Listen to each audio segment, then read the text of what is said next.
Key West Uncovered, Star Forts, Pirates, and the Barbary Wars. According to our official mainstream timeline, there was not a single permanent residence or resident in the Florida Keys until 1821.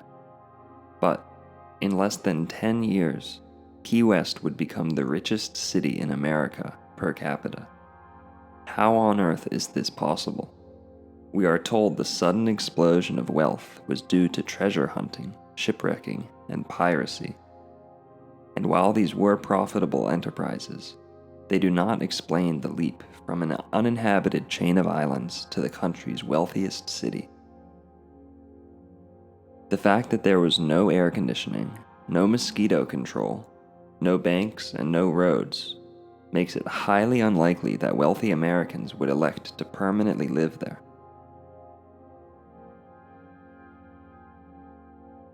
But you will be astonished to hear what else we are told. Officially, Key West was also the most populated city in Florida until 1900. This is pretty remarkable considering that Key West was only accessible by boat until 1912. But when Standard Oil tycoon Henry Flagler made the island accessible by train in 1912, the population actually decreased and would remain stagnant as the other cities in Florida began to boom. This makes zero sense. It's quite clear we are not being given the truth about the Florida Keys. This video will uncover Key West as well as the rest of Monroe County. Now enjoy. Welcome to Florida, baby.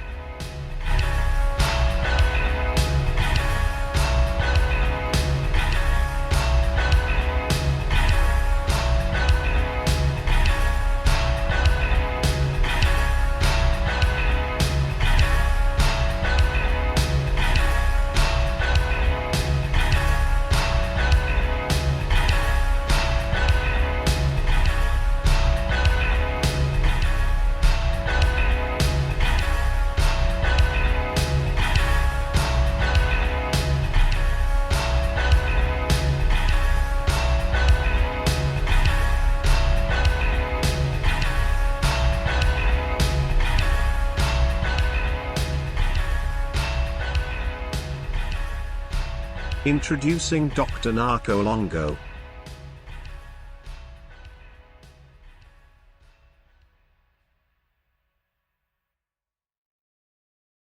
Believe it or not, Key West was historically referred to as the Gibraltar of the West.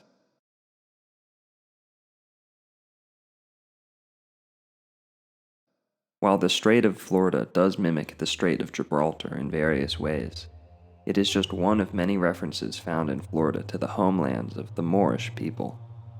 Unsurprisingly, the United States Navy played a central role in the alleged early development of Key West.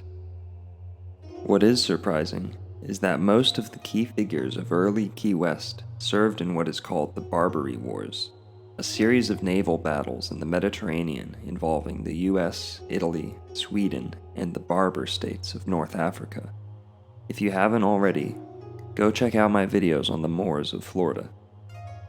Tartaria was all empires east of Rome, while Barbary was all empires west of Rome.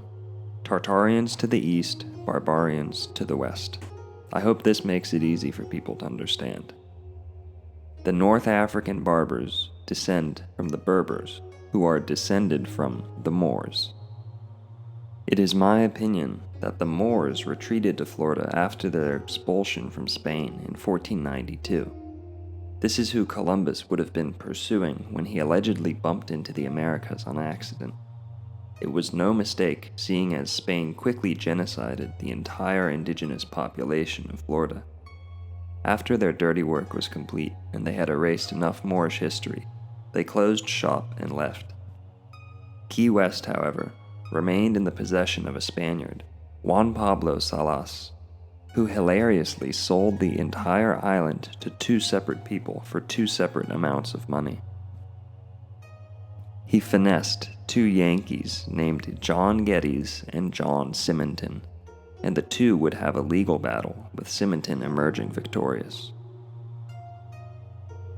If this wasn't ridiculous enough, Symington was stripped of his ownership when Commodore Matthew C. Perry planted the United States flag in Key West in 1822. Key West became the de facto property of the United States government. For those that don't know, Matthew Perry was the commander of the fleet that would later force Japan out of isolationism in 1854, essentially ending the Japanese Old World, making way for the new globalist regime. Perry had a rather odd nickname that actually bears a lot of significance when understood in an Old World Tartarian context. He was labeled the father of the Steam Navy.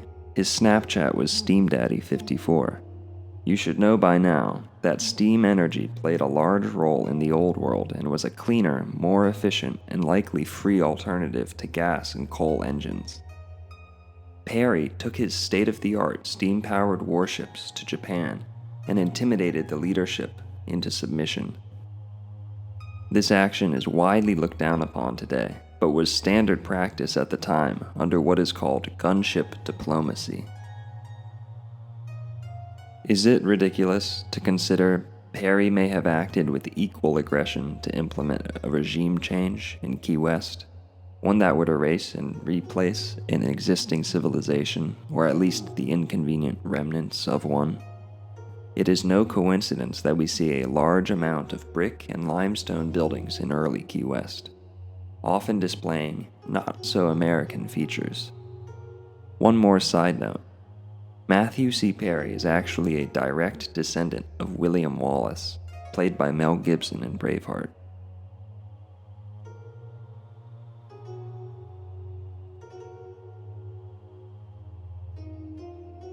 The next chapter in the reset of Key West was that of Dave Porter and his supposed mission to end piracy in the area. He, like Matthew Perry, had already served in both the War of 1812 and the Barbary Wars. 1812 was a big reset year I recommend you look into deeper on your own. The Barbary Wars were fought with American, Swedish, and Sicilians versus the North African descendants of the Moors, aka Berbers, and thus Barbary or Barbary. Remember, Tartary and Barbary are one and the same. These Berbers, who likely practiced a religion akin to Islam, were labeled pirates and forced into submission under the banner of free trade. What's so strange is that as soon as the Barbary Wars were concluded, the U.S. Navy immediately turned its focus to Key West and the Caribbean. It should not surprise you that during the same period we find the U.S. government waging a war against a seemingly Moorish-descended people right here in Florida. Key West was actually the last stop for many Seminoles before escaping to Cuba. Please go check out my video on the Seminoles if you haven't already. This is also the same period during which an array of star forts and advanced lighthouses were supposedly built in the Key West area.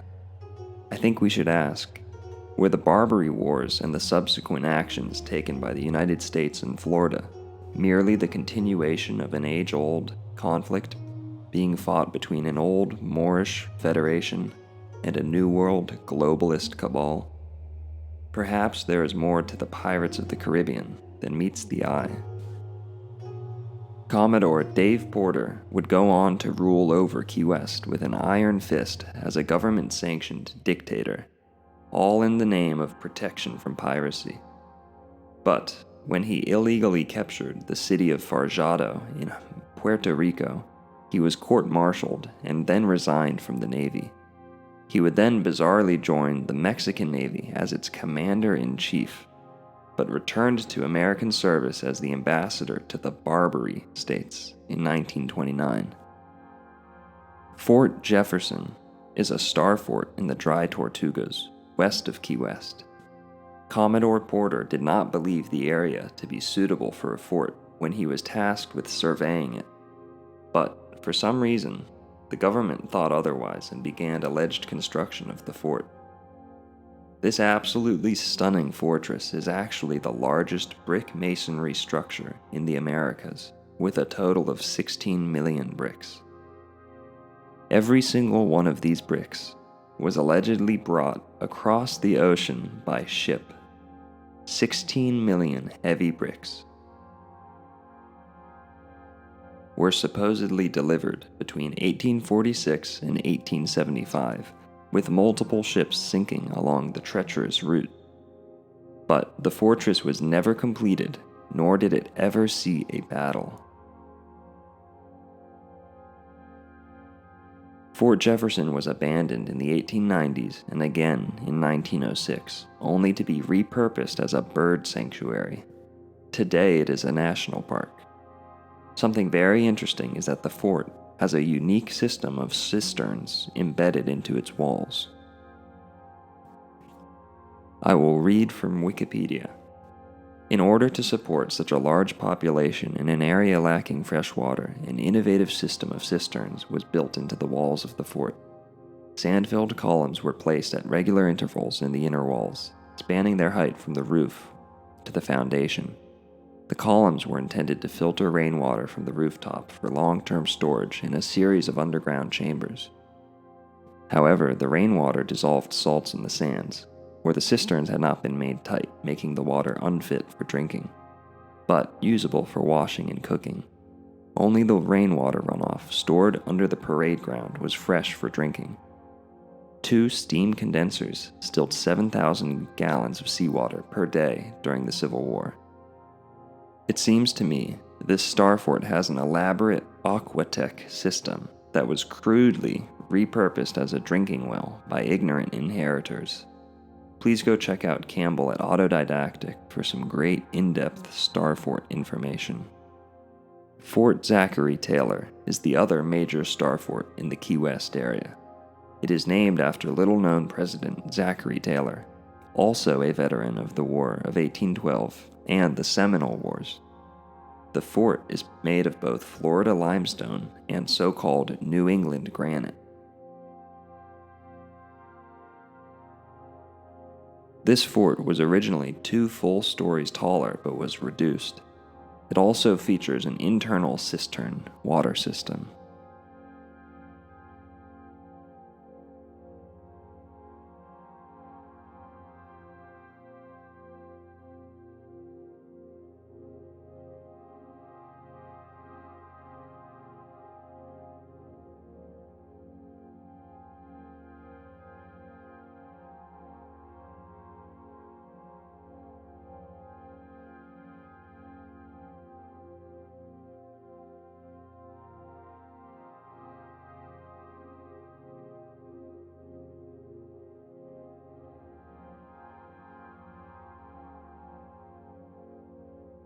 Here are some pictures of various lighthouses found around the Florida Keys, most of which were built in the mid-1800s. Surprisingly, they have survived quite a long time.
Here are some miscellaneous pictures from around the Florida Keys.